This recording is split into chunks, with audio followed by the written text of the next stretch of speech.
La materia se constituye por elementos, los cuales antes se pensaba que eran el agua, fuego, tierra, aire y eso.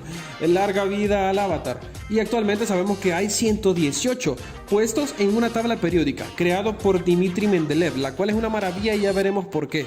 Cada uno de estos elementos se puede estudiar, medir e interactuar. La medida más pequeña que se conoce es el átomo. Y existen átomos de cada uno de estos elementos. Átomo de hidrógeno, átomo de oro, átomo de oxígeno, etc. Es decir que todo el universo está hecho de átomos. ¿Y cómo cada átomo forma cada elemento?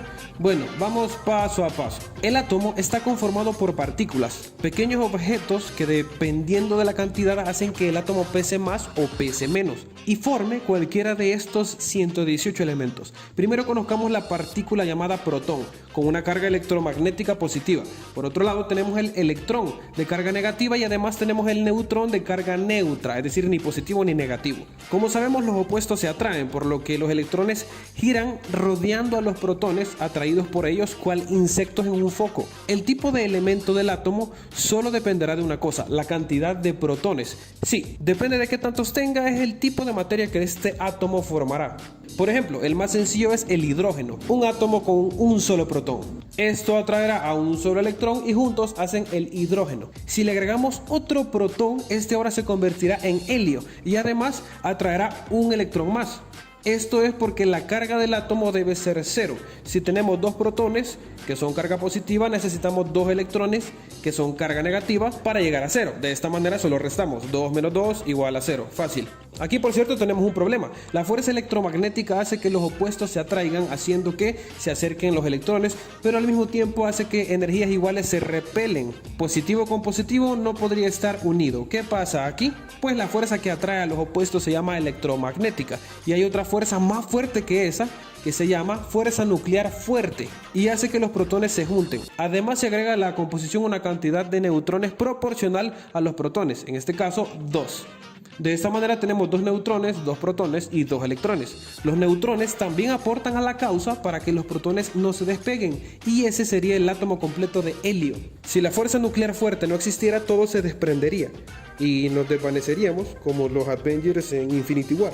Vaya tragedia. Los átomos tienen niveles, 7 para ser exactos, y en cada nivel orbitarán una cantidad determinada de electrones. Por ejemplo, en el primero solo caben 2. Y así cada nivel exigirá una cantidad determinada de electrones para que el átomo se complete. En casos como el helio, que solo necesita 2 electrones, no necesita de los 7 niveles, sino solamente uno. Eso quiere decir que todo depende de los electrones necesitados por el átomo. Para estudiar esto con mayor detalle, veamos la tabla periódica.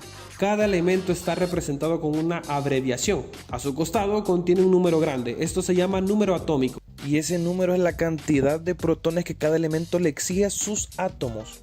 Lo interesante es que están ordenados de una forma maravillosa, en un orden en que cada elemento necesita un protón más que el anterior. La primera fila representa el primer nivel de los átomos, donde solo caben 2 electrones y solo contamos con 2 elementos. La segunda fila es el segundo nivel, donde solo caben 8 electrones y curiosamente la fila tiene 8 elementos. Todos los elementos están ordenados de esta manera, para poder imaginarnos cómo son. Por ejemplo, el nitrógeno, con número atómico de 7, cuenta con 7 protones y 7 electrones. Tiene 2 niveles, el primero está lleno y el segundo solo tiene 5, por lo cual este átomo es así. No solo eso, cada columna representa grupos de elementos. Por ejemplo, el grupo 1 se llaman alcalinos, el grupo 18 se llaman gases nobles y así cada grupo con su nombre. Además podemos trazar una separación de este lado para separar todos los elementos que son metales de los que no, entre otras cosas más que no terminarían en este video. Como ya te imaginarás, el átomo tiene peso y entre más partículas tiene, más pesa. Es decir, que el helio será más pesado que el hidrógeno. Pero bien, como habíamos mencionado, lo que determina el elemento es cuántos protones tiene el átomo. Lo demás puede cambiar. Por ejemplo, el helio. Si gana un electrón, tendremos 2 cargas positivas y 3 negativas.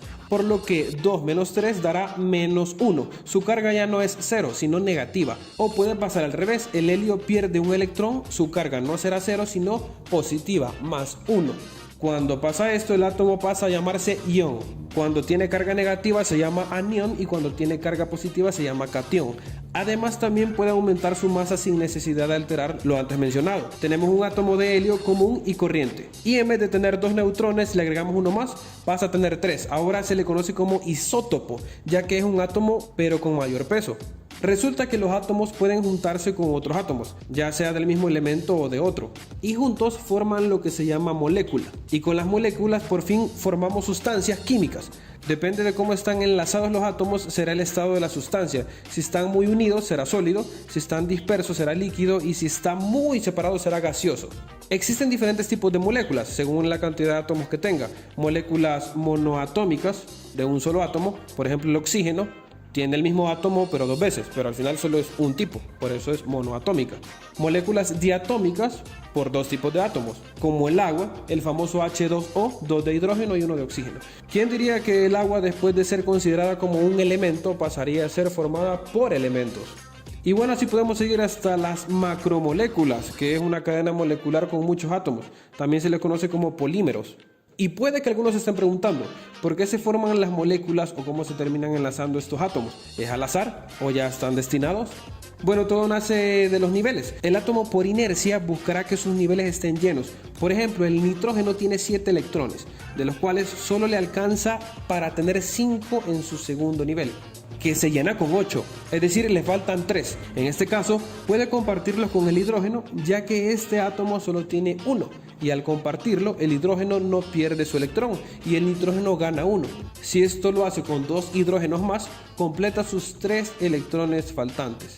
Y voilà, su nivel está lleno. El átomo cumplió su objetivo.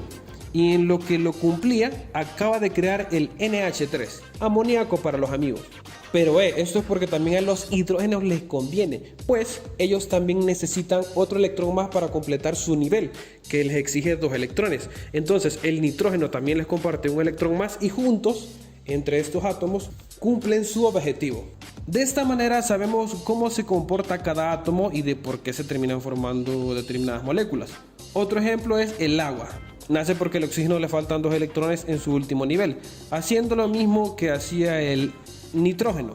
Se unirá con 2 hidrógenos y magia, H2O. Y es que los hidrógenos también van a cumplir su objetivo, por lo cual la forma quedaría así. Paréntesis, si quieres aprender más de esto puedes leer acerca de la regla del octeto o electrones de valencia.